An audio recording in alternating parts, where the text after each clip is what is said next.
샬롬, 성도 여러분, 지난밤에도 안녕히 주무셨습니까? 주님의 이름으로 문안드립니다. TKPC 새벽 묵상에 오신 것을 환영합니다. 오늘은 1월 19일 월요일입니다. 이번 한 주간도 말씀과 기도로 늘 깨어있는 우리 토론토 한인 장로교회 모든 성도님들 되시길 바라며 오늘 통독할 말씀 함께 읽고 어제 함께 나누었던 말씀 리마인드하는 시간을 갖도록 하겠습니다. 오늘 우리가 통독할 범위는 창세기 25장과 26장의 말씀인데요. 창세기 25장은 에서와 야곱이 태어나고 에서가 장자의 명분을 야곱에게 파는 장면이 기록되어 있습니다. 그리고 창세기 26장은 이삭과 아비멜렉이 계약을 맺는 내용이 담겨져 있는데요. 먼저 창세기 25장을 세 번역으로 읽어드리도록 하겠습니다. 아브라함이 다시 아내를 맞아 들었는데 그의 이름은 그두라이다. 그와 아브라함 사이에서 시므란과 욕산과 무단과 미디안과 이스박과 수아가 태어났다. 욕산은 스바와 드단을 낳았다. 드단의 자손에게서 아수르 사람과 르두시 사람과 루음미 사람이 갈라져 나왔다. 미디안의 아들은 에바와 에벨과 한옥과 아비다와 엘다아인데 이들은 모두 구두라의 자손이다. 아브라함은 자기 재산을 모두 이삭에게 물려주고 첩들에게서 얻은 아들들에게도 한 몫씩 나누어 주었는데 그가 죽기 전에 첩들에게서 얻은 아들들을 동쪽 곧 동방 땅으로 보내어서 자기 아들 이삭과 떨어져서 살게 하였다. 아브라함이 누린 횟수는 모두 175해이다. 아브라함은 자기가 받은 목숨대로 다 살고 아주 늙은 나이에 기운이 다하여서 숨을 거두고 세상을 떠나 조상들이 간 길로 갔다. 그의 아들 이삭과 이스마엘이 그를 막벨라 굴에 안장하였다. 그 굴은 마므레 근처 헷사람 소알의 아들 에브론의 밭에 있다. 그 밭은 아브라함이 헷사람에게서 산 것이다. 바로 그곳에서 아브라함은 그의 아내 사레와 합장되었다. 아브라함이 죽은 뒤에 하나님은 아브라함의 아들 이삭에게 복을 주었다. 그때 이삭은 브엘라 헤로이 근처에 살고 있었다. 사라의 여종인 이집트 사람 하갈과 아브라함 사이에서 태어난 아들 이스마엘의 족보는 이러하다. 이스마엘의 아들들의 이름은 태어난 순서를 따라서 적으면 다음과 같다. 이스마엘의 맏아들은 느바요시다. 그 아래에 게달과 압부엘과 밉삼과 미스마와 두마와 마사와 하닷과 데마와 여두르와 나비스와 게드마가 있다. 이 12은 이스마엘이 낳은 아들의 이름이면서 동시에 마을과 부락의 이름이며 또한 이 사람들이 세운 12지파의 통치자들의 이름이기도 하다.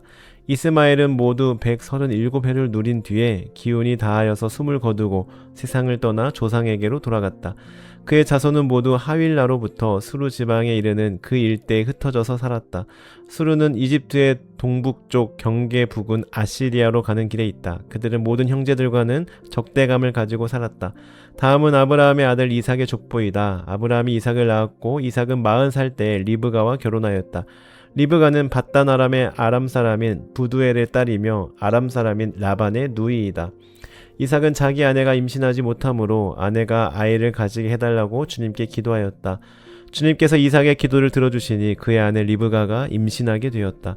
그런데 리브가는 쌍둥이를 배웠는데 그 둘이 태 안에서 서로 싸웠다. 그래서 리브가는 이렇게 괴로워서야 내가 어떻게 견디겠는가 하면서 이 일을 알아보려고 주님께로 나아갔다. 주님께서 그에게 대답하셨다. 두 민족이 너의 태 안에 들어있다. 너의 태 안에서 두 백성이 나뉠 것이다. 한 백성이 다른 백성보다 강할 것이다. 형이 동생을 섬길 것이다. 달이 차서 몸을 풀 때가 되었다. 태 안에는 쌍둥이가 들어있었다. 먼저 나온 아이는 살결이 붉은 데다가 온몸이 털투성이어서 이름을 에서라고 하였다. 이어서 동생이 나오는데 그의 손이 에서의 발 뒤꿈치를 잡고 있어서 이름을 야곱이라고 하였다. 리브가가 이 쌍둥이를 낳았을 때 이삭의 나이는 60살이었다. 두 아이가 자라 에서는 날쌘 사냥꾼이 되어서 들에서 살고 야곱은 성격이 차분한 사람이 되어서 주로 집에서 살았다. 이삭은 에서가 사냥해온 고기의 맛을 들이더니 에서를 사랑하였고 리브가는 야곱을 사랑하였다. 한 번은 야곱이 죽을 끓이고 있는데 에서가 허기진 채 들에서 돌아와서 야곱에게 말하였다. 그 붉은 죽을 좀 빨리 먹자. 배가 고파 죽겠다. 에서가 붉은 죽을 먹고 싶어 하였다고 해서 에서를 에돔이라고도 한다. 야곱이 대답하였다. 형은 먼저 형이 가진 맏아들의 권리를 나에게 파시오. 에서가 말하였다. 이것 봐라. 나는 지금 죽을 지경이다. 지금 나에게 맏아들의 권리가 뭐 그리 대단한 거냐. 야곱이 말하였다. 나에게 맹세부터 하시오. 그러자 에서가 야곱에게 맏아들의 권리를 판다고 맹세하였다. 야곱이 빵과 팥죽 얼마를 에서에게 주니 에서가 먹고 마시고 일어나서 나갔다. 에서는 이와 같이 맏아들의 권리를 가볍게 여겼다. 아멘. 이어서 창세기 26장입니다.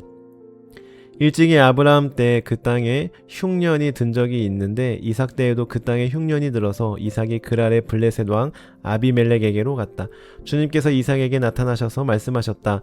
이집트로 가지 말아라. 내가 너에게 살라고 한 이 땅에서 살아라. 네가 이 땅에서 살아야 내가 너를 보살피고 너에게 복을 주겠다.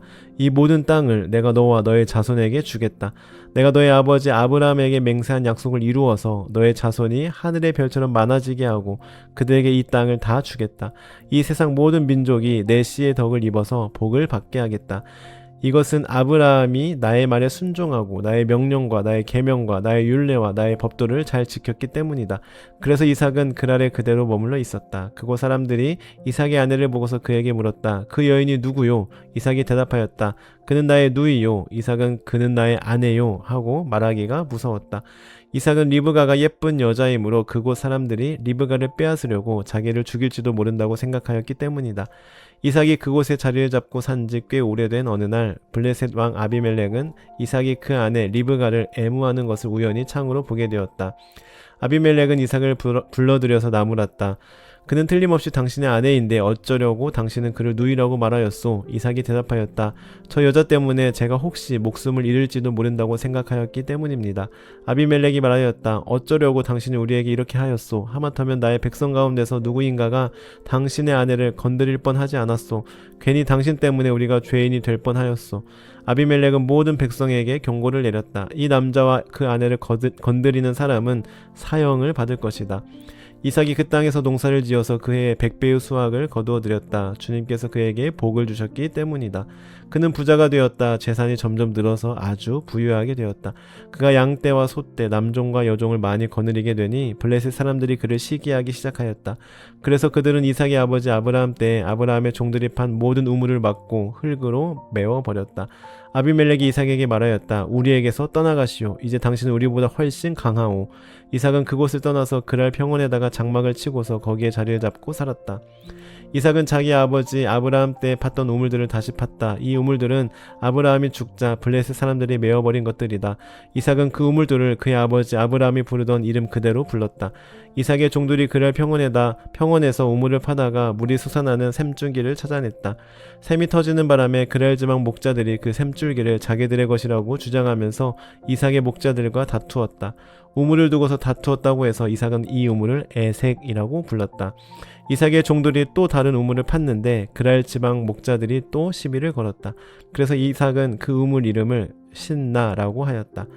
이삭이 거기에서 옮겨서 또 다른 우물을 팠는데 그때는 아무도 시비를 걸지 않았다. 그래서 그는 이제 주님께서 우리가 살 곳을 넓히셨으니 여기에서 우리가 번성하게 되었다 하면서 그 우물 이름을 르호봇이라고 하였다. 이삭은 거기에서 브엘세바로 갔다. 그날 밤에 주님께서 그에게 나타나셔서 말씀하셨다. 나는 너의 아버지 아브라함을 보살펴준 하나님이다. 내가 너와 함께 있으니 두려워하지 말아라. 내가 나의 종 아브라함을 모아서 너에게 복을 주고 너의 자손의 수를 불어나게 하겠다. 이삭이 그곳에 제단을 쌓고 주님의 이름을 부르며 예배하였다. 그는 거기에 장막을 치고 그의 종들은 거기에서도 우물을 팠다. 아비멜렉이 친구 아웃삿과 군사령관 비고를 데리고 그랄에서 이삭에게로 왔다. 이삭이 그들에게 물었다. 당신들이 나를 미워하여 이렇게 쫓아내고서 무슨 일로 나에게 왔습니까? 그들이 대답하였다. 우리는 주님께서 당신과 함께 계심을 똑똑히 보았습니다. 그래서 우리는 우리와 당신 사이에 평화 조약을 맺어야 하겠다고 생각합니다. 이제 우리와 당신 사이에 언약을 맺읍시다. 우리가 당신을 건드리지 않고 당신을 잘 대하여 당신을 평안히 가게 한 것처럼 당신도 우리를 해롭게 하지 마십시오. 당신은 분명히 주님께 복을 받은 사람입니다. 이삭은 그들을 맞아서 잔치를 베풀고 그들과 함께 먹고 마셨다. 그들은 다음날 아침에 일찍 일어나서 서로 맹세하였으며 그런 다음에 이삭이 그들을 보내니 그들이 평안한 마음으로 돌아갔다. 그날 이삭의 종들이 와서 그들이 판 우물에서 물이 터져 나왔다고 보고하였다. 이삭이 그 우물을 세바라고 부르니 사람들은 오늘날까지 그 우물이 있는 성읍을 부엘세바라고 한다. 에서는 40살이 되는 해에 햇사람 부에리의 딸 유딧과 햇사람 엘론의 딸 바스맛을 아내로 맞았다. 이 두 여자가 나중에 이삭과 리브가의 근심거리가 된다. 아멘. 오늘 통독 분량이 조금 길었는데요.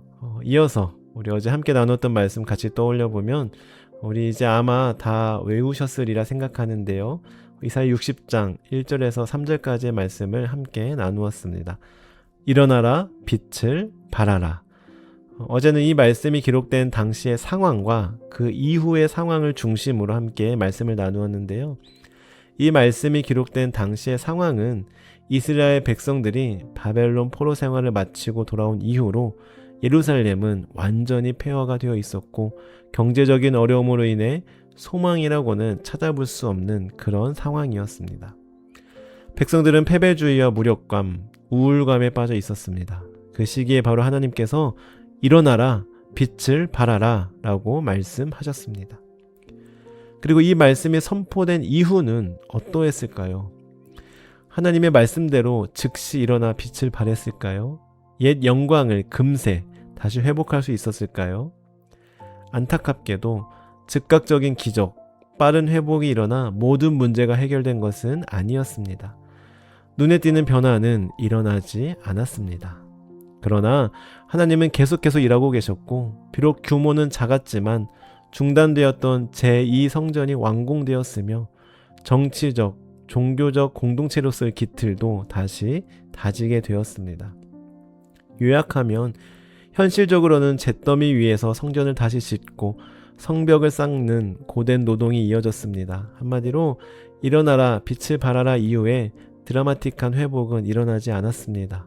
그러나 영적으로는 이 말씀이 이스라엘 백성들로 하여금 가장 힘든 시기를 버티게 해주는 희망의 등불이 되었으며 하나님은 약속하신 대로 하나님의 계획대로 이 말씀을 이루어 가셨습니다. 이를 통해 우리는 두 가지 측면에서 함께 말씀을 나누었었죠. 먼저 개인적인 측면으로 일어나 빛을 발하라는 이 말씀은 패배감과 상실감에 빠져있는 이스라엘 백성들 개개인에게 주신 말씀으로 억지로라도 힘을 내봐 라고 다그치는 말씀이 아니라 내가 나의 빛을 이미 너에게 비추었고 내가 너와 지금도 여전히 함께하고 있으니 이 사실을 믿고 나를 신뢰하여라 는 하나님의 위로와 응원의 말씀이었습니다. 즉 어떤 상황과 환경 가운데서도 하나님이 나와 항상 함께하고 계시다는 사실을 기억하고 신뢰하며 나아가야 하는 것입니다. 두 번째로는 우리 교회를 향한 말씀으로 올해 하나님께서 우리 교회에 이 말씀을 표어로 주셨지만 이스라엘 백성들 당시처럼 우리가 기대하고 바라고 원하는 만큼의 스펙타클하고 드라마틱한 변화, 회복이 없을 수도 있습니다. 그러나 그리스도인은 변하지 않는 상황과 환경에 반응하지 않습니다. 하나님의 더 크신 계획을 믿고 신뢰하기 때문입니다. 사랑하는 성도 여러분, 올 한 해 우리 교회에게 우리에게 주신 표어의 말씀을 기억하며 우리 개인적으로도 그리고 공동체적으로도 어떠한 상황과 환경 가운데서도 하나님이 나와 그리고 우리 교회와 항상 함께 하신다는 사실을 신뢰하며 나아가는 믿음의 한 해가 되기를 간절히 소원합니다. 기도하시겠습니다. 하나님, 올 한 해 우리에게 우리 교회에게 주신 표어의 말씀을 우리 마음에 깊이 새기며 나아갑니다. 저희들 어떠한 상황과 환경 가운데서도 하나님께서 나와 우리와 항상 함께 하신다는 사실을 기억하며 큰 변화와 회복이 없다 할지라도 더 큰 계획을 가지고 계시며 우리 곁에서 여전히 일하고 계시는 하나님을 발견하며 신뢰하며 나아가게 하옵소서. 감사드리며 예수님의 이름으로 기도드립니다. 아멘. 계속해서 개인적인 기도 제목을 놓고 기도하도록 하겠습니다.